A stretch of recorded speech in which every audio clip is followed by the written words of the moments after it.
How many cats do you own, and what are their names? Follow-up question from Aaron Kirkwood. Do they take Glock mags?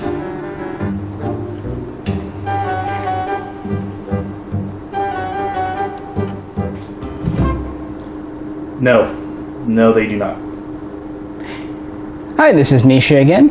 And this is Jay. And this is part 2 in our question and answer Q&A for April of 2018. We decided to break this into 2 parts because we had several questions and didn't want to have it run on too long. So we'll just pick up where we left off and keep on going. Alright. So the next question, also from Aaron Kirkwood. Thanks for the last question, by the way.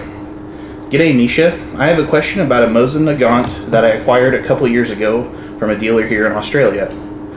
It is a re-arsenaled round receiver 9130 that's had its markings removed and possibly rebarreled. It's a bit shorter than a standard 9130 by 10 to 15 centimeters and has had the forward barrel band moved back behind the front stock slot. There are a few crisply engraved markings on it, mostly in Cyrillic, one in English stating made in Russia and another designating KO 91/30M. It also has a turn-down bolt, scope mount, and a POSP scope made in Belarus that slide mounts onto it.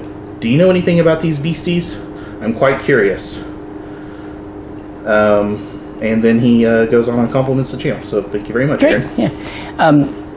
We weren't really sure, so we did a real quick Google search, and kind of as we suspected, it's a commercial gun, but the good news is it's not a Bubba hack job. It is an official Molot product. It's something they're doing for the civilian hunting market in Russia and for export, obviously, to Australia. The 9130 is a very popular hunting gun in Russia because of the relatively powerful cartridge and the relatively cheap nature of the gun, because several are still left over there. Hunting is actually quite popular there. So that's what it is. It's a commercial hunting gun built from original World War II. Molot has been taking a lot of the older guns, even some like AKs and AKMs, refurbing them and making them, in that case, civilian semi-auto only, or in the bolt actions case, turning down the bolt or putting on a scope. So yeah, it's just a modern Molot rework.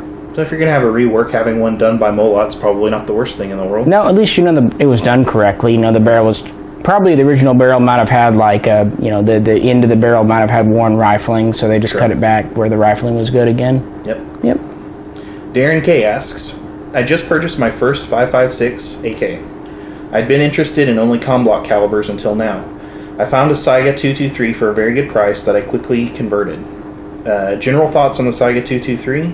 Quite a learning curve on magazines, mag fitment, with or without bullet guide, etc. I put an M4 stock adapter on it, which before this I would have considered sacrilegious. Gross. No, the Saiga 223, even though they were mostly made for the export market, there is the military version, the AK-101 in select fires, so there is a counterpart there. So they're not just made for the civilian market. They're good guns. They have the same quality barrel, receiver, all that as a normal X39 gun. The nice thing is they will take Beryl mags, Polish WZ-96 Beryl mags, and Arms of America started importing those again in 2018, and they're reasonably priced. They're about $35 for one, or if you buy in quantity, they drop down to about $30. So that's what I would get if I were wanting mags for my gun. They're reliable and not terribly expensive, and I wouldn't worry about the lack of metal locking lugs, because we both had archers that take the same mags for years and have never had problems. Yeah, they seem well made. We've shot the shit out of our archers, and we haven't had a mag failure on any of them. Nah, they're done crazy. Even if once in a blue moon one of them does tape, they're $30 some odd. So sure, have a couple. Mark S asks, what's the best way to determine parts compatibility with a milled receiver? I have a SAM 7R, and it's a royal pain in the ass locating stocks and rails for it. Well, I mean, the SAM 7R takes typical milled pattern furniture. I know it looks like a modern gun, but it's based on the AR M1, which uses the standard milled stuff. So you'll just want to buy furniture, either classic or modern, that's specifically made for a milled receiver. The differences are just that the milled has a top tang with one screw and a bottom tang with two screws. Now the pistol grip and upper handguard are the same between milled and stamped. The lower handguard though is a little different. Where it fits into the receiver, the size is a bit different. So the lower handguard and the buttstock are your key differences. So if you go to order, just make sure the comment, on the order is for a milled receiver, and you should be good to go. Apex has a lot of surplus for milled, or at least they did a couple weeks ago when I checked. So yeah, and there are parts out there for it. And Robert RTG often has Polish, more classic mill. They don't have a lot of the newer stuff, but they have a lot of the classic Polish. And mills aren't as common as the stamped receivers, but there's stuff out there for them. They're a lot more common now than they were when I first got into gun collecting about 10 years ago. Yeah, and most of your rail manufacturers and folding stock manufacturers do make a milled variant. So if you don't see it on the website, there's still the phone. Pick up a phone and give them a call and say, hey, I've got a Arsenal SAM 7. What do you got that'll fit it? And they should be able to tell you what part you need. Jason H asks, where can you get good old surplus AK-47 mags these days? Any place that sells surplus. I mean, they're still out there. Let's see, Apex, of course, RTG, Arms of America, Centerfire still has some, I believe. AIM Surplus gets them in from time to time.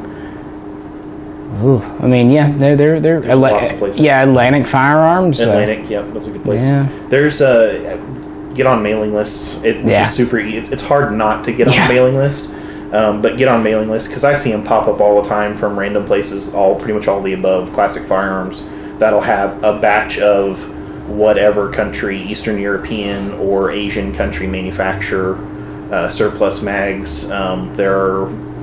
I think the Croatian bolt hold-open mags are out there, still cheap. There's lots of polymer Polish mags, so they're out there. It's just, I would say too, if you're looking for specific, more collectible mags, I've been getting a number of my ones to fill in my collection from Legion USA. Like I had a couple of the slab sides, and I wanted a couple more to fill out a pouch, and they had them for a good price. Same with the 7.62, 39 Bakelites, and 30 round and 40 round, and even RPK drums.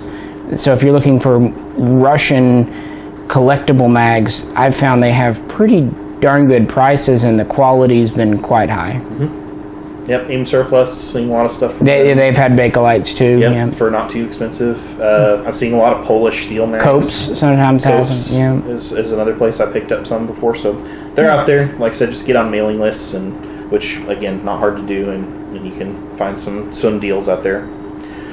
Dave R asks, what are a few firearm-related YouTube channels you like to listen to, and name a few if you can. I'll let you go first there. So I'd say I probably most often check Military Arms Channel is probably my number one other YouTube watching gun-related channel. I check out Big Daddy Hoffman every once in a while because he has some neat commercial stuff, and it's just, how does the gun work, and just out shooting, having fun. Those are definitely good at being at work and bored videos to watch. So, and then beyond that, Forgotten Weapons and In Range, I both will watch some of their videos periodically. What about you? The way I watch, of course, is different from a lot of you. I don't use a phone. I still PC, and of course, usually what I'll do is I'll start a video. I use a wireless keyboard and headphones, have my headphones on, and then I'll go out to the packing room to pack up guns or do stuff. So I tend to like longer videos, or at least videos in playlists, so I don't have to keep running back to my computer across the place every 10 minutes. So with that in mind, I do look for longer videos. I like Q&As on other channels like this too. The Forgotten Weapons Q&As I listen to. I like listening to Chris's longer videos before Chris wasn't around YouTube anymore. And of course, Military Arms Channel because Tim's a friend. And I watch In Range on occasion. With Forgotten Weapons is kind of feature videos, the 10-minuters. I always check the list, and I probably watch about half of them. When they apply to military guns, he does a lot more commercials that, kind of one-off weirdities that don't necessarily get me going too much. I I used to watch a lot of Hickok 45, as we all did, and I haven't in recent years for one reason or another. What else? Occasionally I'll check out Iraq Veteran 8888 for various things. It's always good to get other people's opinions. Mr. Guns and Gear. That's another one. Every once in a while. He's the one that looks like Mr. Clean, isn't he? Yes, he is. Yeah. Or Agent 47 from Nice. Mega Man games. I like that. You know, there's always a time and a place for nut and fancy. Yes. Yes. So do we want to go on to the next question? Yeah, I think. Yeah. Just leave it at that. Yeah. Matthew B asks, I'm interested in picking up a parts kit for a PM63 Rak. For those of you that don't know, that is the Polish subgun in 9x18 Makarov. Before they dry up, and those kits have been really cheap out there, if you don't know. I've never gotten a parts kit before and really have no idea what I'm doing. If you have the time, can you go through your recommended process from getting the kit itself to getting a semi-auto conversion built? How do I know if I'm being charged too much? Are there any places you recommend? How long should I expect it to take? Any other advice you can give as well? Okay, they are nice kits. The mags are available.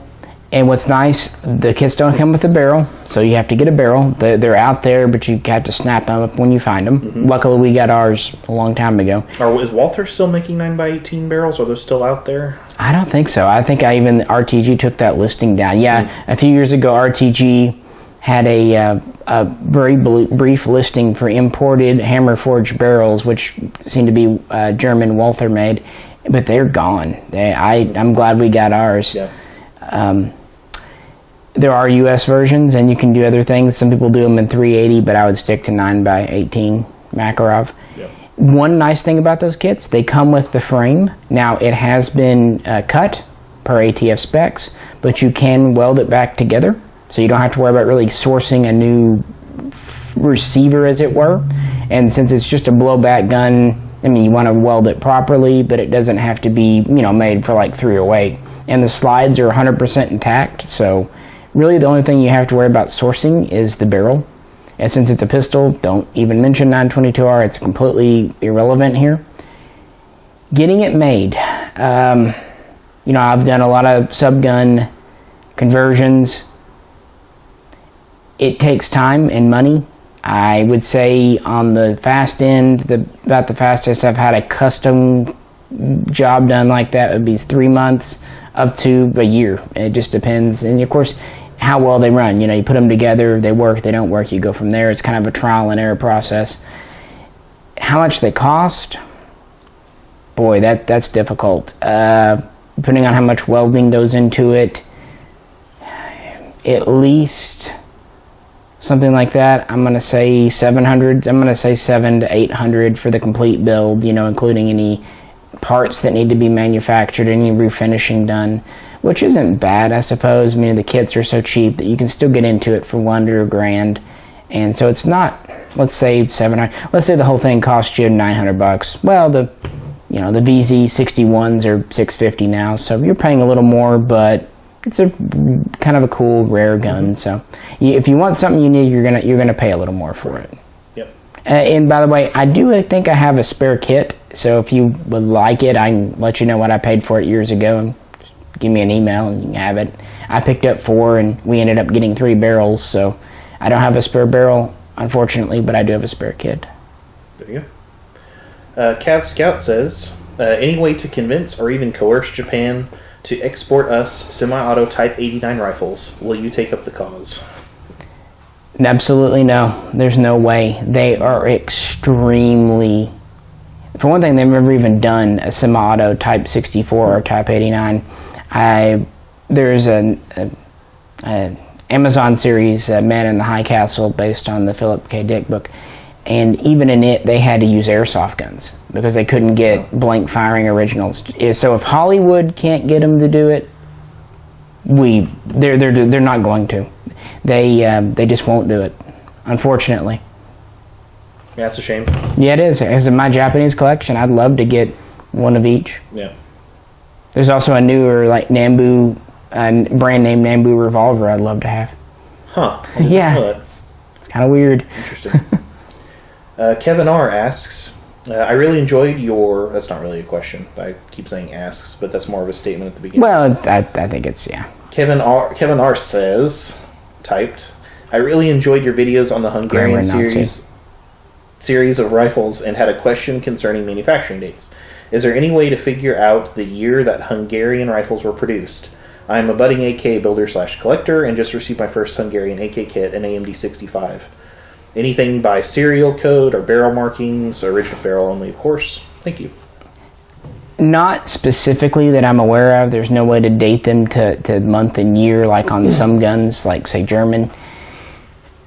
The serial number range they used was kind of randomized. That was kind of something they took from the Soviet system where they would do an alphanumerical serial. However, just based on features and proof markings and things, you can probably research it and at least narrow yours down to a couple of year block, maybe a 5-year block at most. So you can probably tell. Now that said, the AMD65s weren't made for a super long period of time. I believe it was main production was basically from 65 through about 77. There was little sporadic runs of them after that, but there's also a lot of refurbing. So it was probably made in the 60s or 70s by default, going from there. But yeah, and so I can't really be a lot of help. I'm not really good at markings, so I would just have to say just check out the internet, maybe post it on AK forums and AK files, but I don't think you'll be able to narrow it down to an exact production month and year. Gotcha. Dave R. says, in some of your videos, you mentioned that someone has done some gunsmithing for you, rethreading, cutting down barrels, welding, muzzle devices, etc. Hmm? Is he available to do some work for some of your viewers? I have an SLR 104UR that I want to cut to crank length once I get a tax stamp, and I am a little skittish about doing it myself. He is a licensed FFL, and he actually has a lot of military and government experience, but he does kind of do this stuff for me as a friend of a friend favor. I'd be happy to ask him if you want to email me. The worst he can say is no, he's too busy. He does have a government job, so he's often gone doing armorer's work for them. But yeah, if you want to contact me, I could pass it along, and he might. Just depends if he has time, really. Gun shops are a good place to ask around for those things. I know there's a lot of, at least around here, there's. You can't swing a dead cat around here without. That's poor wording on my part, but where's Earl? Where'd Earl go? Don't worry about it. Okay. Okay. But there's tons of gunsmiths around that can do that type of work. So I would ask around. If you have a gun shop you like, and it's a locally owned place, ask around some of those guys to see if they have any that they would recommend if you're not able to use the one that we use. Would say with gunsmiths, see what their specialties are. Sure, yeah. Like one we know around here is really good with woodworking, but maybe not some other stuff. The guy that you're probably talking about me using, he's really good with AR stuff and the like, and more modern. And he does a lot of older stuff too. But every gunsmith has a specialty. Sure. I know some, they're not here, but that are just amazing with the old lever guns. But when people ask them to build, for example, an AK, they completely botched it. Yeah. So, and vice versa. I'm sure if you took a modern AK builder and said, hey, make me a Winchester 1894, Lord knows what would happen. Right. So just make sure you know what they do. Yeah. Yep. Last question. Darin K, as a continuation of Dave's previous question, Darin says that he's relatively close to our location and wants to know if there's anyone to do quality Saiga AK-100 conversions. After a lot of work and money, I have secured all of the authentic Russian parts for an AK-74M and AK-103 full conversions. The closest I have found is Two River Arms Company in Oklahoma City. If not, opinion or experience with Two River? I don't have a lot of personal experience. They seem to be quality, though. They also will, cost it. With the build, it just depends how far you want to take it. Again, the guy was just referencing this didn't work for me when I was over dropping off a rifle at his place. He had a Saiga sporter that he was doing a conversion on. The guy had dropped off a big box of parts, and I know he can do that. Of course, he's not going to do the full Monty, like with, you know, the faux selector markings and, you know, all the proofs and all the little jazz. But for just a basic conversion of putting the barrel hardware on, the right handguard retainer, you know, any modifications to the rear trunnion for the stock, he could do that. Again, like I said on the previous one, feel free to email me and I can pass it along, and if he has time. But yeah, I don't think you'd regret Two Rivers. I know it takes some time and it's definitely some money from them, but if you can afford both of those things, you'd probably be very happy with it. All right, that's all we had for this month. Well, it's double from last time. Sure. Sorry, guys, this one's a little late. We had a lot going on at the 1st of April, a lot of traveling going on in the family and such, and Jay has had some recent positive life changes, so he was kind of occupied, but we're going to try to make this as close to a monthly regular thing, 6 weeks at the very least. And yeah, we really like the questions. Toss them in, and we'll do our best. And if we don't know, we'll just say, because we sure as hell don't know everything or even close to it. But we hope to make it fun. And days like today, when it's a cloudy day, threatening rain, it's a good day to just get inside and answer questions. So yeah, feel free. We'll open up a new question thread a few weeks before the next Q&A is going to go up. Yep. So just look for that. And again, you just need to, you know, donate $1, just get on the Patreon, help support even just a tiny bit, and we're happy to take your questions. And feel free to email me. My email is pretty much everywhere. It's ozarkbeararms@gmail.com. That's OZARKBEARARMS. We can't link to any kind of gun broker or website stuff, so that's new YouTube rules, and we will respect their rules because it's their site. But yeah, you're always welcome to email me, and I'll do my best to help if I can. Sure.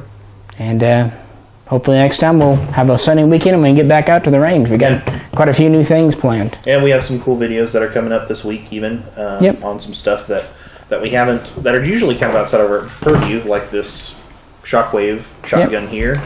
And we're going to revisit the ARX because we haven't done it in a few years, honestly. Yep. So yeah, check out the Reddit in the week, and we'll be on YouTube as long as we can. Well, there's one good point.